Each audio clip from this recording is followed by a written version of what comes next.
Hello friends, so today we are going to study class 9th English Beehive book poem The Road Not Taken। तो ये मैं आपको इसमें summary समझाऊंगी line by line इस poem की। इस पोएम का नाम है the road not taken by Robert Frost. ये रॉबर्ट फ्रॉस्ट जी ने लिखी है। He is an American poet, काफ़ी फेमस पोएट है ये। और इस पोएम से हमें बहुत ही अच्छा मैसेज मिलेगा। आइए देखते हैं। तो मतलब इस पोएम से हमें पोएट जो है वो समझाएंगे कि जैसे लाइफ में कई बार ऐसी सिचुएशन आ जाती है जहाँ पे हमें दो चीज़ों के बीच में किसी एक चीज़ को चुनना पड़ता है। मान लीजिए आपके पास ऑप्शन ए है और ऑप्शन बी है, तो आपको उन दोनों में से किसी एक को चुनना पड़ रहा है। या तो आप ऑप्शन ए को चुने या फिर आप ऑप्शन बी को चुने, और उसी से आपका जो फ्यूचर है वो भी अफेक्ट होगा। तो आगे देखते हैं इस पोएम में और क्या है। This is a para 1, line 1. Two roads diverge in a yellow wood. वो देखते हैं, जब वो चलकर जा रहे होते हैं रॉबर्ट फ्रॉस्ट जी, तो वो देखते हैं कि दो रोड्स जो हो रही हैं वो डाइवर्ज हो रही हैं। दो रोड्स हैं वो डाइवर्ज हो रही हैं in a yellow wood. Yellow wood से मतलब है, येलो का मतलब है ऑटम सीजन से मतलब है येलो का, कि पतझड़ के मौसम में जो अक्टूबर नवंबर का महीना जो होता है उसमें आपके जो लीव्स हैं वो येलो टाइप की येलोइश हो रही होती हैं। और वुड से मतलब है फॉरेस्ट। तो जब वो फॉरेस्ट में चलकर जा रहे होते हैं तो उनको दो रोड्स दिखती हैं, वहीं पर रुक जाते हैं और देखते हैं कि दो रोड्स डाइवर्ज हो रही होती हैं। ठीक है, मान लो रोड ए और रोड बी, जो पहली वाली रोड है और दूसरी वाली road. And sorry I could not travel both. तो जो लीव्स होती हैं वो येलो होती हैं, फॉरेस्ट में जो चल के जा रहे होते हैं, दो रोड्स डाइवर्ज होते हैं। तो वो बोलते हैं, उनको काफ़ी अंदर से सॉरी फील हो रहा होता है, क्योंकि वो बोलते हैं कि I could not travel both, मैं दोनों पर नहीं जा सकता, मैं दोनों रास्तों में से मुझे किसी एक को चुनना पड़ेगा, किसी एक को छोड़ना पड़ेगा। ओके, तो उन्हें काफ़ी सॉरी फील हो रहा होता है इस चीज़ के लिए। एंड बी वन ट्रैवलर, और क्या बोलते हैं कि मैं एक ही इंसान हूँ, एक ही ट्रैवलर, एक ही रास्ते पर चल पाऊंगा। मैं दोनों रास्तों पर तो एक साथ नहीं चल सकता, मुझे किसी एक रास्ते को चूज करना पड़ेगा। Long I stood and look down one as far as I could. तो वो वहां पर रुकते हैं और जो पहला वाला रास्ता होता है उसको जितनी दूर तक देख सकते हैं वो देखते हैं। तो वो काफ़ी दूर तक, जितनी दूर तक वो देख सकते हैं वो उस रास्ते को, पहले वाले को देखते हैं। तो to where it bent in the undergrowth. तो वो क्या देखते हैं कि जो पहला वाला रास्ता है, मान लीजिए यहाँ पे जो है हमारे पोएट जी हैं खड़े हुए हैं, वो देख रहे हैं पहले वाले रास्ते को वो देखते हैं जितनी दूर तक देख सकते हैं। तो क्या दिखता है उन्हें कि जो to where it bent in the undergrowth, जो पहला वाला रास्ता है वो बेंट हो रहा है अंडरग्रोथ में, जो है वो मुड़ सा रहा है। और वहां पर बेंट हो रहा है किसमें? अंडरग्रोथ में। अंडरग्रोथ से क्या मतलब है? पेड़ पौधों से वो रास्ता घिरा हुआ है आगे चलकर। ठीक है, पेड़ पौधों से वो रास्ता पूरा घिरा हुआ है। इस अंडरग्रोथ का ये मीनिंग है, पेड़ पौधों से घिरा हुआ है वो रास्ता। Next para, then took the other as just fair.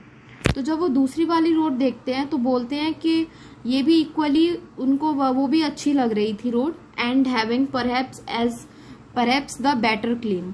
और सडनली उन्हें क्या लगता है कि जो दूसरी वाली रोड है वो बेटर है।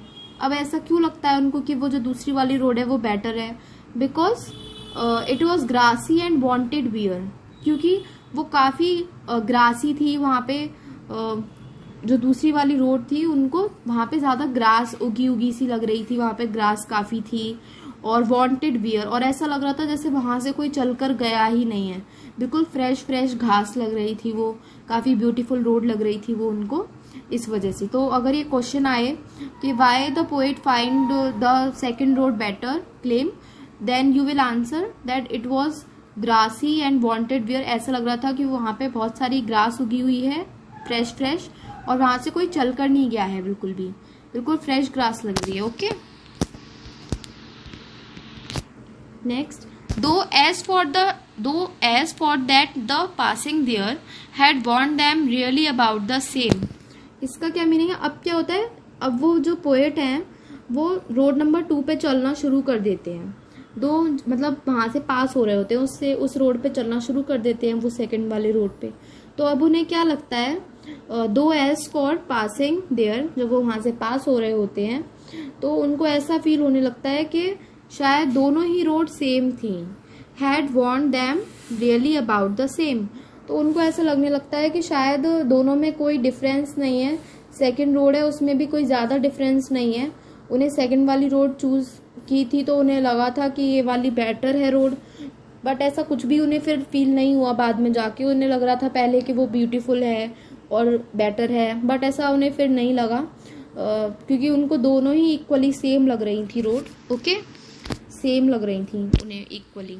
Now next para, and both that morning equally ले।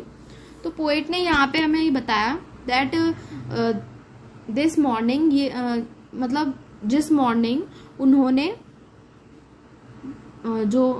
उन्होंने दोनों रोड्स चूज किए थे, ठीक है, जिस मॉर्निंग पर उन्होंने दोनों रोड चूज करी थी, रोड 1 और रोड 2 के बीच में उन्होंने कौन सी रोड चूज करी थी, रोड 2 चूज करी थी, जहाँ पे पत्ते पड़े हुए थे। और वो पत्ते कैसे थे, वहां पे उन्होंने जो देखा रोड 2 चूज करी थी, तो दोनों रोड्स में उन्होंने क्या देखा, in leaves no step had trodden black. तो दोनों ही रोड्स जब वो देख रहे थे तो उनको वहां पे दोनों ही रोड पे क्या था, कोई भी पत्ती ऐसी नहीं लग रही थी जो कि ब्लैक हो रही हो, क्योंकि सारी लीव्स जो थी वो फ्रेश नजर आ रही थी दोनों ही रोड्स पे, ग्रीन थी सारी लीव्स, कोई भी लीफ ऐसी नहीं थी जो trodden black. In leaves no step had trodden black. जैसे हम जब किसी रोड पर चलकर जाते हैं, किसी लीफ पे से चढ़कर चले जाते हैं, तो वो लीफ क्या होती है, ब्लैक हो जाती है, बट वहां पे ऐसा कुछ भी नहीं था, कोई भी लीफ जो थी वो ब्लैक नहीं हो रही थी, सारी लीव्स ग्रीन थी दोनों रोड्स पर। Oh I kept the first for another day. तो फिर वो बोलते हैं कि यहाँ पे पोएट बोलते हैं कि जैसे कि उन्होंने फर्स्ट वाला रोड चूज नहीं किया होता है, उन्होंने सेकंड रोड चूज किया होता है, तो बोलते हैं कि चलो अब मैं उन्होंने दिमाग में तो ये सोच लिया था कि चलो फिर कभी जब मैं आऊँगा तो मैं फर्स्ट रोड पर किसी और दिन आऊँगा, ठीक है, उन्होंने दिमाग में तो ये सोच लिया होता है, कह दिया था दिमाग को कि मैं आऊँगा फर्स्ट रोड पर किसी दिन, तब देखता हूँ फर्स्ट रोड को। बट कहीं ना कहीं उन्हें मन में ये लग रहा था कि शायद वो दोबारा इस रोड पर नहीं आएंगे, yet knowing how way Leeds on two way. But उन्हें कहीं ना कहीं एक पॉइंट पर ऐसा लग रहा था कि वो दोबारा नहीं आ पाएंगे, क्योंकि वो जिस रास्ते पर चल रहे थे वो रास्ता शायद उन्हें किसी और जगह पर लेकर जाएगा और वापस वो फर्स्ट वाले रोड पर कभी नहीं आ पाएंगे। तो उन्हें अपने ऊपर ये डाउट हो रहा था, आई doubted if I should ever come back. तो उन्हें ये अपने ऊपर डाउट था कि शायद वो इस रास्ते पर नहीं आ पाएंगे, फिर जो फर्स्ट वाला था उस रोड पर फिर कभी नहीं आ पाएंगे। फिर भी उन्होंने अपने मन को बोल दिया था, बट कहीं ना कहीं अंदर से उनको यही था कि मैं इस रास्ते पर दोबारा नहीं आ पाऊंगा। Next para, I shall be telling with this with a sigh, somewhere ages and ages hence. तो बोलते हैं कि somewhere ages and ages hence I shall be telling this with a sigh. तो पोएट बोलते हैं, साई का मतलब क्या है कि वो सांस भर के ये बोलते हैं कि मतलब ये बोलते हैं कि मैं सांस भर के बोलूँगा, जब मेरे सामने 2 रास्ते थे और मैंने वो रोड चूज़ किया जहाँ पे लोग चलकर कम जाते थे, मैंने वो रोड चूज़ किया जहाँ पे लोग, उन्हें ऐसा लगा जहाँ पे लोग कम चलकर गए हैं वहाँ पे। आई टुक, तो फिर आगे हम देखेंगे, आई टुक 2 roads diverged in a wood and I took the one less traveled by and that has made all the difference। तो उन्होंने सांस भर के ये बोला कि मेरे सामने एक दिन ऐसा था कि जब मेरे सामने 2 रोड्स थे और मैंने एक ऐसे रास्ते को चूज़ किया जहाँ पे मुझे लगा था कि कोई भी चलकर नहीं गया है और मुझे काफ़ी ब्यूटीफुल लग रहा था वो रास्ता, और उसी रास्ते की वजह से क्या था, जो मेरी लाइफ में, उसी रास्ते की वजह से मेरी लाइफ में जो था डिफरेंस आया, उस रास्ते ने मेरी लाइफ में एक डिफरेंस बनाया।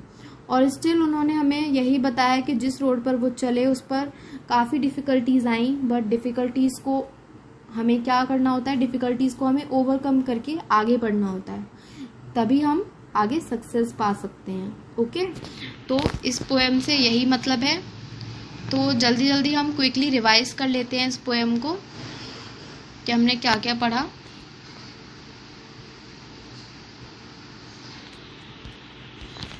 सो 2 roads diverged in a yellow wood। एक येलो वुड थी, मतलब ऑटम सीजन चल रहा था, ठीक है, जहाँ पे येलो लीव्स हो रही थी, और फॉरेस्ट था, फॉरेस्ट से चलकर जा रहे थे वो। उन्होंने देखा 2 रोड्स डाइवर्ज हो रही थी, ठीक है, 2 रोड्स जो थी वो डाइवर्ज हो रही थी। And sorry I could not travel both, और वो बहुत सॉरी फील कर रहे थे कि वो दोनों रास्तों पर नहीं जा सकते, because he is a one traveller. Okay, दोनों रास्तों पर वो नहीं जा सकते because he is a one traveller. एक इंसान है वो, तो उन्हें एक ही रास्ता चूज करना पड़ेगा। जैसे कि मान लीजिए आप लोग एक स्ट्रीम चूज करते हैं, जैसे आपको मैथ्स लेनी है, बायो लेनी है, या फिर आपको कॉमर्स लेनी है, तो इसी तरीके से आपको किसी एक रास्ते को चूज करना होता है जो कि आपके फ्यूचर पर डिपेंड होता है। इस तरीके से वो भी एक ही ट्रैवलर थे, उनको भी एक ही रास्ता चूज करना पड़ा। Long I stood and look down one as far as I could, और वो रुके, उन्होंने जो पहला वाला रास्ता था उसको जितनी दूर तक हो सकती थी देखा। वो रास्ता बेंट हो रहा था, और वहां पे बेंट होते होते वो जहाँ पे बेंट था वहां पे बहुत ही अंडर ग्रोथ थी, वहां पे पेड़ पौधों से घिरा हुआ था वो रास्ता। Okay, then took the other, तो फिर उन्होंने दूसरे रास्ते को देखा, वो भी वैसा ही लग रहा था, वो भी बेटर मतलब फेयर लग रहा था उनको, equally fair, and having perhaps the better claim, और शायद उनको वो रास्ता उससे बेटर लग रहा था, ठीक है, उनको वो रास्ता उस पहले वाले रास्ते से बेटर लग रहा था, because it was grassy and wanted wear, क्योंकि वो बहुत ही उस पर हरी हरी घास उगी हुई थी, और ऐसा लग रहा था जैसे वहां से कोई भी चलकर नहीं गया है। Okay, then though as for that the passing there, वो चलकर जा रहे थे दूसरे वाले रास्ते पे, उन्होंने कौन से रास्ते को चूज किया, सेकेंड वाले रास्ते को। Had want them really about the same, तो वो जब चल के थोड़ी देर गए तो उनको वो रास्ता जो सेकेंड वाला था वो भी पहले वाले की तरह सेम लग रहा था, बिल्कुल कोई भी डिफरेंस नहीं लग रहा था उनको। Okay, and both that morning equally ले, तो जिस सुबह उन्होंने वो दोनों रास्ते चुने थे, तो उस सुबह जब वो दोनों रोड्स को देख रहे थे तो वहां पे इन लीव्स नो स्टेप है ट्रोडन ब्लैक, ऐसी कोई भी लीव्स नहीं थी उन दोनों रोड्स पे जो ब्लैक पड़ रही हो। दोनों ही रोड्स की लीव्स जो थी वो फ्रेश थी। Oh I kept the first for another day, वो बोलते हैं अपने दिमाग को, बताते हैं वो कि चलो मैं किसी और दिन फर्स्ट वाले को चुनूंगा, फर्स्ट वाले रोड पर आऊंगा। Okay, yet knowing how way Leeds on two way, जबकि उनको कहीं ना कहीं मन में ऐसा लग रहा था कि शायद ये रास्ता जो मैं जिस पर चल रहा हूँ वो मुझे कहीं और ले जाएगा। आई doubted if I should ever come back, उन्हें कहीं ना कहीं ये डाउट था अपने ऊपर कि शायद वो उस रास्ते पर दोबारा, जो पहला वाला बोल रहे थे वो अपने मन को, उस पर दोबारा नहीं आ पाएंगे कभी भी। Okay, I shall be telling this with a sigh, वो सांस भर के ये बोलते हैं। Somewhere ages and ages hence, काफ़ी टाइम बाद। 2 roads diverged in a wood and I took the one less traveled by that has made all the difference। 2 roads, एक बार की बात है जब 2 roads, काफ़ी एजेस की बात है, मतलब काफ़ी टाइम की बात है जब 2 roads मेरे सामने थे, डाइवर्ज हो रहे थे।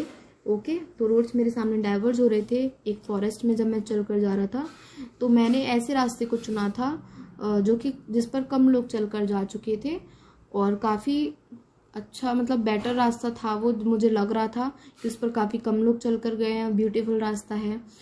तो उस रास्ते ने उनकी लाइफ में काफ़ी डिफरेंस जो है वो बनाया। तो बस वो यही समझाना चाहते हैं हमें इस पोएम से कि हमारी लाइफ में कई बार ऐसी सिचुएशंस आती हैं जहाँ पे हमें ऐसे डिसीजंस लेने पड़ते हैं, किसी एक चीज़ को चूज़ करना पड़ता है जो हमारे फ्यूचर को मतलब शेप देती है। तो बस यही समझाया है कि जिस भी रास्ते पर आप जाएंगे, डिफ़िकल्टीज़ हर रास्ते पर होती हैं, ऐसा नहीं है कि कोई भी रास्ता सिंपल हो, आपको डिफ़िकल्टीज़ को ओवरकम करके आगे बढ़ना चाहिए। सो this is the end of this poem. Thank you friends. Please like, share, subscribe and comment on this channel.